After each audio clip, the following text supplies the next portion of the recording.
Hello Africa, and tell me how you're doing today. Ngalimina namhlanje silapha Jan Smart Stadium Sports Edition and the Nayful Podcast. Silapha ke sikuphathele imilo emikhulu Ground Up Sports Promotion and Events. Ukake next to me I have two legends abantu abathandwayo eMzansi Afrika, abantu abathandayo kwiMecca. Sinaye uBra KK, weqala sinaye uBra Ngoko, sinathi Mabere Joyi, uBra Khulile Makheba balapha ngalimina namhlanje. Bra KK, quickly tell us about the exhibition umlobeni ulwa namhlanje besingaphi rounds kuphi apho uzibone khona kokuba noko le match niyafikelela kwi-draw okanye ingathi uyayiphosa.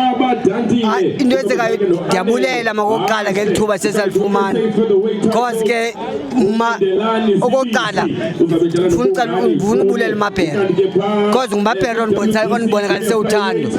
Into enzekileyo uNomeva wayifuna uMabhera nomnye umntu. Okay. Khaya uMabhera uthi man makuthathwe makunalaa uyabo. So undibonakalise uthando lo mtshini and ke ngoku singaba sentshona akusekho mnandi because kaloku sentshona nemali ezazikhona zeko and nemisebenzi ayikho asebenzi uyabo. So at least sikwazi uba kwenziwe kwi-fight ezinjena ibe khona loo nto sayifumana at least nabantu abakwazi konwaba emakhaya uyabo because ngowayisekho ngathi ngosengabantwana uyabo. So ngoku yonke into yenzayo ngokuyenzela uba at least abantwana mababe right bangohluko abanye abantu abasesitratweni uyabo. So ke at least xa kwenzeka into ezinjena noko nathi sakwazi ubenefita because at least ngoku nabantu bakuzatsho kube mani nasendlini kuba ukutya kukhona yonke into izabe ikhona. So ndiyalibulele lithuba. Former WBC International uBra KK. Next to me also I have a legend, former IPF World Champion uBra Ngoko. Buda kuluwa kunjani ngalemini namhlanje? It's nice to see you again. Sakugqibela kwi-podcast nalapho abantu bayibabonakalisa ukukuthanda nokukukhumbula. How are you feeling ngalemini namhlanje emveni kwalo mlo? Manibulise kubathandi bezemidlalo. Nami zabulela elithuba sesalifumana apha nokhulile obeka luthiwa makesiphinde sizozibonakalisa ukuba ihamba kanjani indaba yeboxing.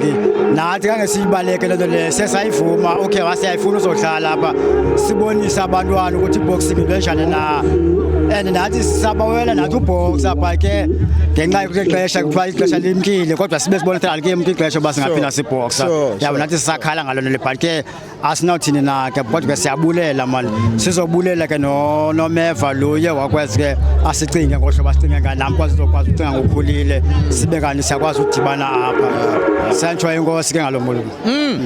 Bra KK, phambi basibe siyayivala ithetha ukuthini kuni lo msitho wangalemina namhlanje, also the last message that you have to kuNomeva? So me bro ndiyayibulela mali into yenzileyo lo msitho kangiba ibona kwezinye promoters because ke akusekho mnandi ngoku senje ukuthi sivuma boxers yabo because kaloku singaba most yethu apha ekhaya asifundanga and ke ngoku asinayo into yobuyela umhlaba yongceyama uyabo because asifuna. So ke ngoku uphinde ungafumani nemisebenzi yabo kuba rongo kakhulu ke ngoku then ke ngoku ufumanise bangoku senje uphela ba into ohlekisa ngoyivi nakwentwana bazi yakubona ufumanise umuntu ngoku ufuna ukubetha ngamanqindi nje ngenxa yebasenje uyazi baba ngabe mhlawumbe uza ufuna ukulo uyazi akuraya mhlawumbe ngotywala uyabo bahane plans akuthengela ibhoti na uphela uye because yazi mos ba mhlawumbe ifuma boxers ziyathanda usela uyabo.